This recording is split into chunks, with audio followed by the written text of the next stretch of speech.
For the second year in a row, one lucky UISD high school student will be driving away in a brand new car this year. Sam's Kia unveiled its 2015 Kia Soul at a press conference to kick off its Kia in the Classroom program. As part of UISD's Never Be Absent program, high school students who are not absent during any 9-week period of the 2014-15 school year will be eligible to be entered into the grand prize drawing, which will be held in June of 2015. General Manager at Sam's Kia, Gerardo Resendes, emphasized the importance of this attendance incentive. Education starts with being there. If the child is not in school, there's no way the education can take place. Owner Evelyn Sames was given an award as a token of appreciation for partnering with UISD and supporting education. In attendance at the event was last year's winner of a 2014 Kia Soul, Angelica Fierro. I will be using this car to travel to college next fall, so it's really helping my family out financially. And I just think that perfect attendance is very important, and everyone should just attend and you can win a car. The winner of this year's Kia Soul will also have the tax, title, and license paid for by the Laredo Federal Credit Union. A&K World Class Driving will offer a driver's education package to the winner. Students at Cuellar Elementary are being taught about leadership. They are learning Stephen Covey's 7 Habits of Highly Effective People. The school held a rally and invited parents.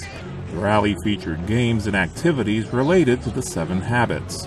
There was also music and Zumba dancing. This is the 4th year students at Cuellar Elementary take part in the Leader in Me program. We wanted to have our parents join our students and have a family event. We have a 7 Habits Family Carnival. And at each of the 7 booths, the children had to do something with their parents. For example, at Put First Things First, they had to decide what order they would put things together, and they worked together. At Win-Win, the parent had to hold the bucket while the child tried to throw the ping pong into the bucket. So it was a family event to show the parents that the habits that we're learning at school can be incorporated in their home and their daily lives. This event was the school's first. School officials see this as an opportunity to promote parental involvement. The staff at Cuellar Elementary has the end in mind when it comes to their students.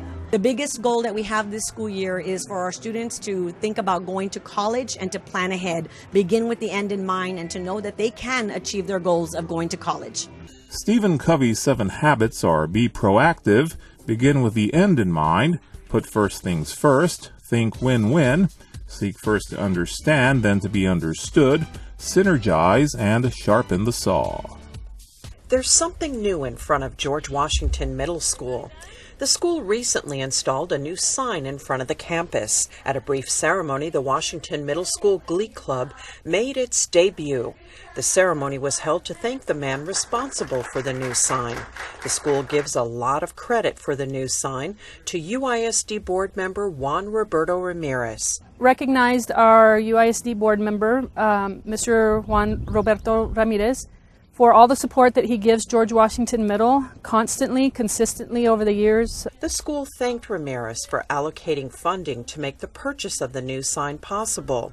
The new sign makes it easier to keep the Washington Middle School community informed about events at the campus. With these new marquees, you can put so much information for the parents and the students and the community to know what's going on here at George Washington Middle. David Bowles, a published author, paid a visit to Los Obispos Middle School. His works make use of folk tales from Mexico and South Texas.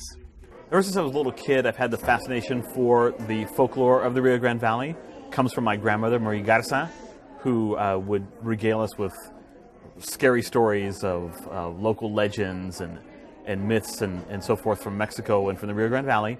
And as I progressed and eventually became an educator, I found that coming back to the stories helped me a lot in working with struggling readers in schools. I was an English teacher for 14 years. He spoke to students about his work and the stories that he employs.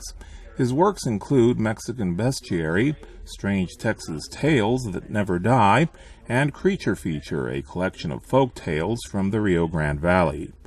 His students were able to use these folk tales as a bridge to literature.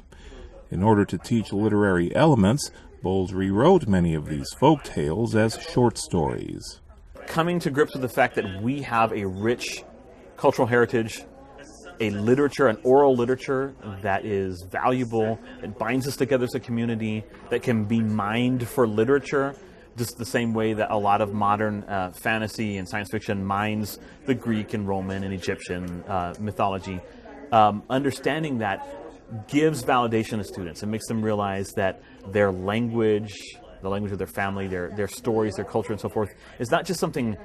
They're not trappings. They're not just something pretty that you dress yourself up with, but they're like an integral part of their persona, and they're powerful tools for literacy.